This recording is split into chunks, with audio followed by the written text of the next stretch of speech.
రాష్ట్రంలో పరిశ్రమలు పెరగాలి, ఉద్యోగాలు రావాలి, అభివృద్ధి జరగాలి. ఏ ప్రభుత్వానికైనా ఉండాల్సిన ప్రాథమిక బాధ్యత.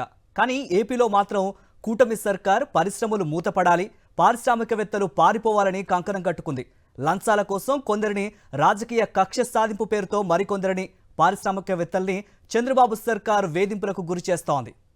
తన అవినీతి బయటపడకుండా చంద్రబాబు సర్కార్ ఏపీలో లిక్కర్ స్కామ్ పేరుతో ఓ కొత్త డ్రామాకు తెరలేపింది. ఇప్పటికే చాలా మంది మాజీ అధికారులని వేధింపులకు గురి చేస్తోంది. ఇందులో భాగంగా ప్రముఖ అంతర్జాతీయ సిమెంట్ కంపెనీ వికాట్ పూర్తి స్థాయి డైరెక్టర్ బాలాజీ గోవిందప్పను ఇప్పుడు కూటమి సర్కార్ టార్గెట్ చేసింది. కేవలం రాజకీయ కక్ష సాధింపులో భాగంగానే గోవిందప్పను పోలీసులు అక్రమంగా అరెస్ట్ చేశారని ఆరోపణలు వస్తూ ఉన్నాయి. గోవిందప్ప స్వతహాగా ఓ చార్టెడ్ అకౌంటెంట్. అంతర్జాతీయ దిగ్గజ కంపెనీ వికాట్లో హోల్ టైమ్ ఫినాన్స్ డైరెక్టర్గా ఉన్న గోవిందప్పను టార్గెట్ చేయడం ద్వారా మేం ఎవరినైనా అరెస్ట్ చేయగలమంటూ కూటమి సర్కార్ బిజినెస్ సెక్షన్ను భయపెట్టాలని చూస్తోంది. వికాట్ అనేది యూరోప్లో టాప్ కంపెనీల్లో ఒకటి. దాదాపు 165 సంవత్సరాల క్రితం 1867లో ఈ కంపెనీని ప్రారంభించారు. దాదాపు 10,000 మంది ఉద్యోగులు ఇందులో పనిచేస్తున్నారు. 2024లో 44,315 కోట్ల విలువైన సిమెంట్ విక్రయించినట్లుగా కంపెనీ రికార్డులు చెబుతున్నాయి. ప్రపంచంలోనే అత్యాధునిక టెక్నాలజీతో వైఎస్సికన్ ఏర్పాటు చేసిన భారతీ సిమెంట్స్లో వికాట్ 51% మెజారిటీ వాటాను 13 ఏళ్ల క్రితమే కొనుగోలు చేసింది. అలాంటి అంతర్జాతీయ కంపెనీలో బాలాజీ గోవిందప్ప పూర్తి స్థాయి డైరెక్టర్గా ఉన్నారు. ఇంత పెద్ద కంపెనీలో హోల్ టైమ్ డైరెక్టర్గా ఉన్న బాలాజీ గోవిందప్పకు ఈ రాష్ట్ర ప్రభుత్వ వ్యవహారాలతో ఏం సంబంధం ఉంటుంది? అయినా తప్పుడు ఆరోపణలతో కూటమి సర్కార్ గోవిందప్పను అరెస్ట్ చేసింది. ఆంధ్రప్రదేశ్కు చెందిన అధికారులతో గోవిందప్ప చాలా సన్నిహితంగా మెలిగి కుట్రలకు పాల్పడ్డారని ఆయనపై తప్పుడు అభియోగాలు చేసింది.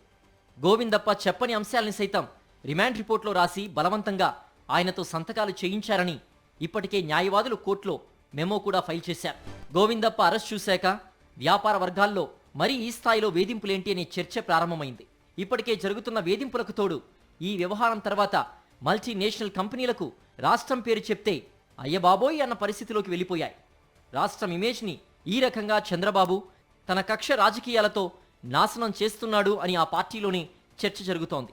సంక్షేమానికి, మానవ వనరుల అభివృద్ధికి, సుస్థిర అభివృద్ధికి, పారదర్శక పాలనకు వైఎస్ జగన్మోహన్ రెడ్డి హయాంలో 5 ఏళ్ల పాటు చిరునామాగా మారిన ఆంధ్రప్రదేశ్ రాష్ట్రం ఇవాళ ఏపీ పేరు చెప్తే అయ్యబాబోయ్ అన్న స్థితికి చంద్రబాబు నాయుడు ఆయన కూటమి ప్రభుత్వం తీసుకెళ్లింది.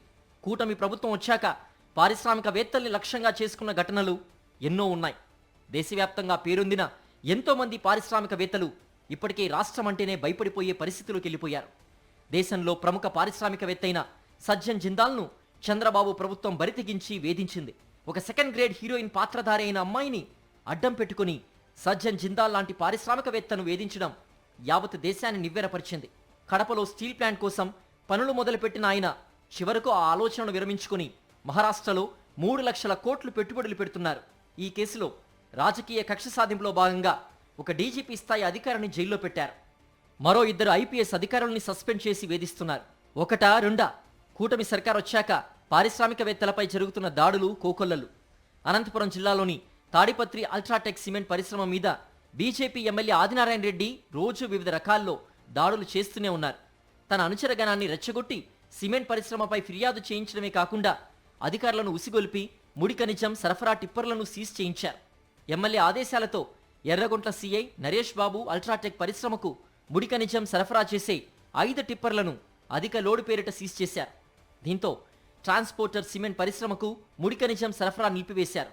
దీంతో ఉత్పత్తి నిలిచిపోయిన పరిస్థితులు ఏర్పడ్డాయి. దేశమంతా ఉత్పత్తిని పెంచాలని Narendra Modi make in India అంటే బీజేపీ ఎమ్మెల్యే మాత్రం ఇక్కడ పరిశ్రమల్ని మూతవేయిస్తున్నాడు. ఇదే ఆదినారాయణ రెడ్డి గండికోటలోని అదానీ హైడ్రో పవర్ ప్రాజెక్ట్ పనుల్ని తమ వర్గీయులకే అప్పగించాలంటూ మంది మార్బలంతో విధ్వంసం సృష్టించాడు. పల్నాడు జిల్లాలోని సిమెంట్ ఫ్యాక్టరీపై పిడుగురాళ్ల ఎమ్మెల్యే ఎరపతినేని శ్రీనివాసరావు బెదిరింపులకు పాల్పడుతున్నాడు. తంగెడ వద్దనున్న సిమెంట్ ఫ్యాక్టరీపై ఎరపతినేని అనుచరులు దాడి చేసి బీభత్సం సృష్టించారు. ప్రతి బస్తాకు కప్పం కట్టాలని అక్కడి సిమెంట్ కంపెనీలపై గూండాగిరి చేశారు. ఫ్యాక్టరీలోని లారీ డ్రైవర్లపై దాడులకు తెగబడ్డారు. ఫ్యాక్టరీలోకి సిమెంట్, బొగ్గు, జిప్సం సరఫరా చేసే లారీలను అడ్డుకోవడంతో ఆ 2 సంస్థలు మూతపడ్డాయి. దీంతో వేలాది మంది కార్మికులు రోడ్డున పడ్డారు. ఒక సిమెంట్ ఫ్యాక్టరీ 50 రోజుల పాటు, మరో సిమెంట్ ఫ్యాక్టరీ 30 రోజుల పాటు నిలిచిపోయాయి. ప్రఖ్యాత శ్రీ సిమెంట్స్ ఈ 2 ఫ్యాక్టరీల్ని నిర్వహిస్తోంది.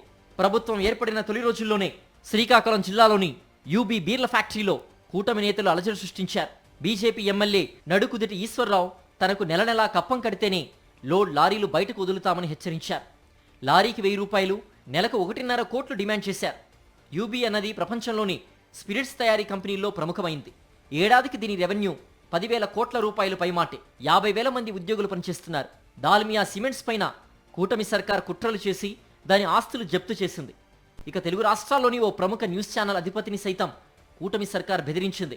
ఆయనకు చెందిన సిమెంట్ కంపెనీపై దాడులు చేసింది. ఉత్పత్తి జరగనీయకుండా వారి గనులు, తవ్వకాలపై ఆంక్షలు పెట్టింది. ఇలాంటి బెదిరింపులకు కూటమి సర్కార్ పాల్పడుతున్నప్పుడు ఏపీకి పరిశ్రమలు ఎలా వస్తాయి? ఉత్పత్తి ప్రారంభించి 1000 మందికి ఉపాధి, కోట్లాది రూపాయల ఆదాయాల్ని ప్రభుత్వానికి ఇస్తున్న వాటి మీదే కత్తి కడితే కొత్తగా ఎవరు వస్తారు? ఇది రాష్ట్రానికి, దేశానికి ఎంత ప్రమాదకరమైందో ఇప్పుడు రాష్ట్రం మొత్తానికి అర్థమవుతోంది.